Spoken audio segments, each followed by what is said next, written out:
Good morning students. मैं नीलू चौहान, सहायक आचार्य भूगोल विभाग, राजकीय महाविद्यालय बाड़मेर। आज इस वीडियो में हम बीए पार्ट फर्स्ट ईयर का ज्योग्राफी सिलेबस पेपर फर्स्ट के बारे में डिस्कस करेंगे। स्लाइड पे आप देख सकते हैं, जो पेपर फर्स्ट है वो है भूगोल के भौतिक आधार, जिसका एग्ज़ाम जो है रिटन एग्ज़ाम वो 75 नंबर का होगा और सेकंड पेपर भी 75 नंबर का, प्रैक्टिकल 50 नंबर का होगा। भूगोल के भौतिक आधार जो बुक है, इसके समस्त सिलेबस को 5 इकाइयों में विभाजित किया गया है। आप स्लाइड पे देख सकते हैं। जो फर्स्ट इकाई है उसमें जो टॉपिक्स हैं वो है फर्स्ट टॉपिक पृथ्वी की उत्पत्ति, जिसमें हम अध्ययन करेंगे कि किस प्रकार से विभिन्न जो विद्वान हैं, दार्शनिक हैं, उन्होंने अपनी परिकल्पनाएं प्रस्तुत की कि किस प्रकार से पृथ्वी की उत्पत्ति हुई है, जिसमें हम can't, Laplace, James gene, Chamberlain आदि हम विद्वानों जो हैं उनकी परिकल्पनाओं का अध्ययन करेंगे। नेक्स्ट टॉपिक है भूगर्भ की बनावट, कि जो पृथ्वी की आंतरिक संरचना कैसी है, क्योंकि जो पृथ्वी का आंतरिक भाग है वो मनुष्य के लिए तो अगम्य है। तो पृथ्वी या जो भूगर्भ है उसकी जो बनावट कैसी है आंतरिक भाग की, उसकी जानकारी जो है किन किन साधनों से मिलती है, उसके बारे में हम इसमें अध्ययन करेंगे।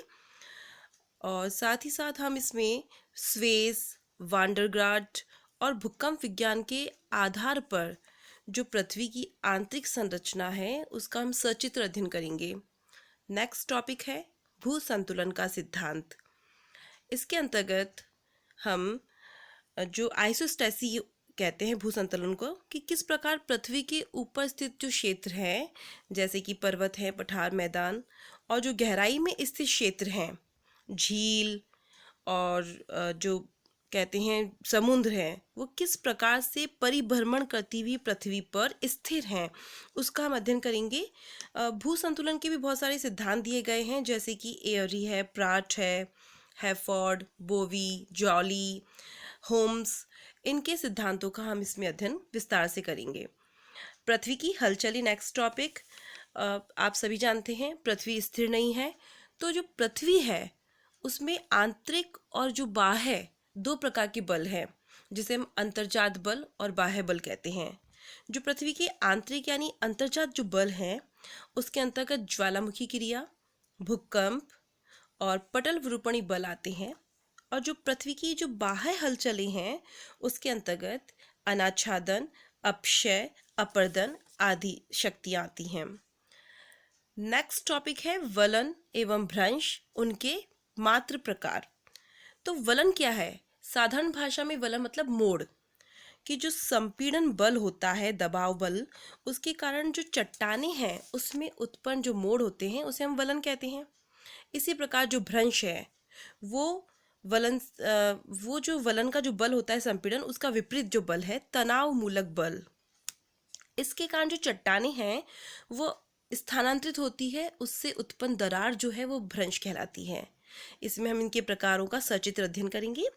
नेक्स्ट टॉपिक है, आप स्लाइड पे देख सकते हैं, चट्टानें एवं उनका वर्गीकरण, कि जो शैल हैं वो क्या हैं, चट्टानें क्या हैं।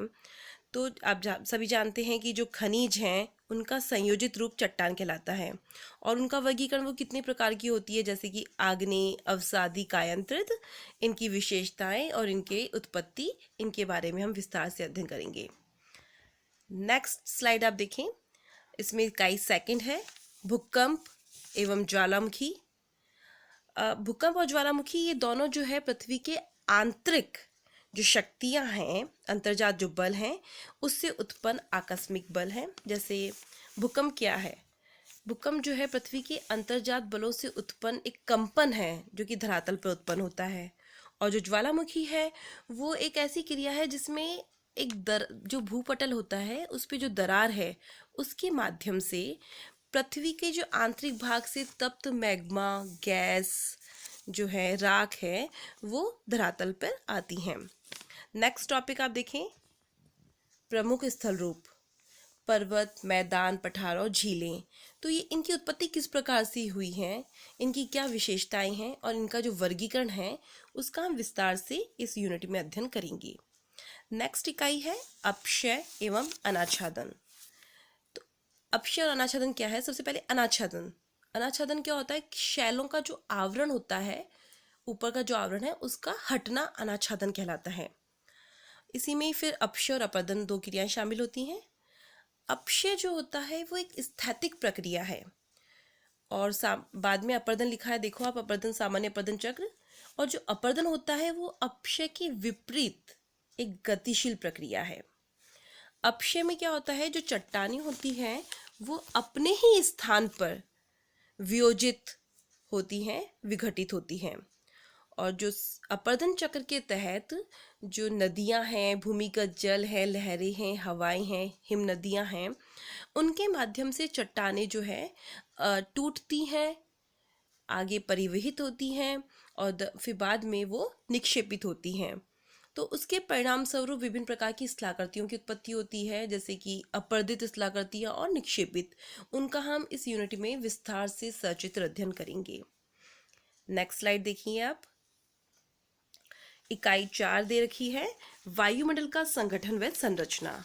कि वायुमंडल की उत्पत्ति किस प्रकार से हुई है, वो संगठन जो है, मतलब वायुमंडल किस किस चीज़ों से मिलके बना है। तो वायुमंडल जो है विभिन्न गैसों से, जलवाष्प से, धूलकण से मिलके बना है। तो और इनका प्रतिशत कितना है, आगे हम इसके बारे में डिस्क्राइब करेंगे। जैसे कि आप सभी जानते हैं, नाइट्रोजन जो है वायुमंडल के संगठन में सबसे ज़्यादा है। फिर है वायुमंडल की संरचना। संरचना मतलब वायुमंडल में विभिन्न परतें पाई जाती हैं। ऐसे वो दिखाई नहीं देती हैं, बट घनत्व के दबाव के आधार पे हम विभिन्न परतों को विभाजित करते हैं। तो वो जो परतें हैं, जैसे कि शोभ मंडल, समताप मंडल, मध्य मंडल, आयन मंडल और बहिर्मंडल। तो इनकी विशेषताएं, इनमें जो घनत्व में अंतर हैं, इन सब का हम अध्ययन विस्तार से करेंगे। नेक्स्ट टॉपिक है सूर्याभिताप एवं तापमान। सूर्य ताप क्या होता है? कि जो सूर्य से सौर विकिरण के रूप में पृथ्वी पर जो तापमान जो पहुंचता है, किरणें पहुंचती हैं, उसे सूर्य ताप कहते हैं। और सूर्य ताप को प्रभावित करने वाले कारक क्या क्या हैं, उसका हम अध्ययन करेंगे। तापमान, नेक्स्ट तापमान लिखा है। तापमान जो है उसको प्रभावित करने वाले कारक कौन कौन से हैं, इसका हम अध्ययन करेंगे। तापमान का लंबवत और क्षैतिज वितरण के बारे में हम इसमें विस्तार से अध्ययन करेंगे। और जो मोस्ट इंपॉर्टेंट टॉपिक इसमें आता है, पृथ्वी का जो ऊष्मा बजट, उसका हम इसमें अध्ययन करेंगे। नेक्स्ट टॉपिक देखिए आप, वायुमंडलीय दाब एवं हवाएं।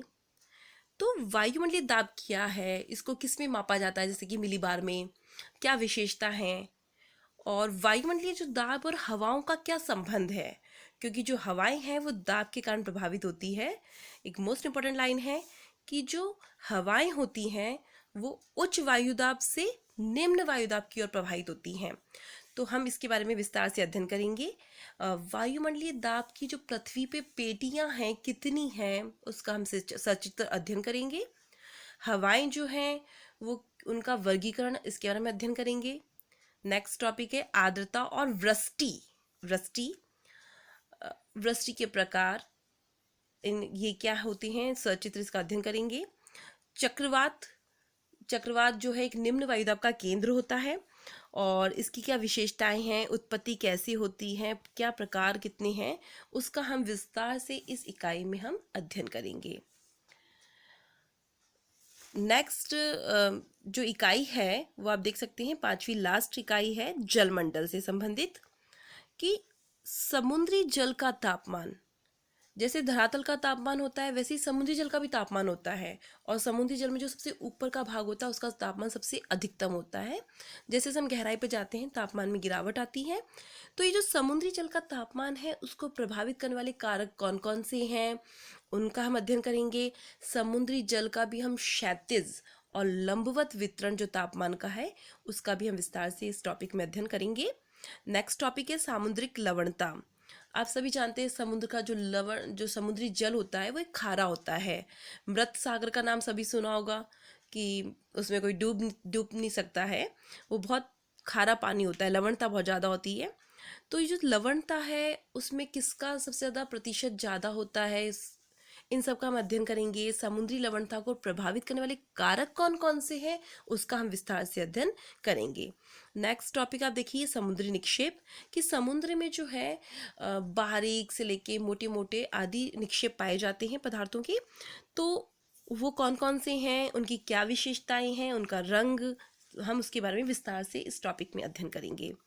नेक्स्ट आप देख सकते हैं समुद्री नितल की बनावट। समुद्र जैसे हम देखते हैं कि धरातल पे विभिन्न स्थलाकृतियां पाई जाती है, पर्वत, पठार, मैदान। तो वो जो पर्वत, पठार, मैदान है, इसमें जो पर्वत, पठार, मैदान होते हैं, वैसे ही सेम समुद्र के नितल में भी हम जाते हैं तो वहां पे भी गर्त पाए जाते हैं, महासागरीय मगन ढाल, मगन तट, ढाल, मैदान और गर्त पाए जाते हैं। तो हम उसका भी सचित्र अध्ययन करेंगे। नेक्स्ट है ज्वार भाटा। ज्वार भाटा क्या होता है? सूर्य और जो चंद्रमा की जो गुरुत्वाकर्षण शक्ति होती है, आकर्षण शक्ति होती है, उसके कारण समुद्री जल का ऊपर उठना और वापस पीछे जाना ज्वार भाटा कहलाता है। एवं जलधाराएं, जलधाराएं जो होती है कितने प्रकार की होती है? गर्म होती है, ठंडी होती है, और कौन कौन सी जलधाराओं के क्या प्रभाव होते हैं उसका विस्तार से अध्ययन करेंगे। तो अब नेक्स्ट आप हमारे वीडियो देखेंगे जिसमें जो सेकंड पेपर है और जो प्रैक्टिकल है हम उसका विस्तार से अध्ययन करेंगे सिलेबस का। Thank you.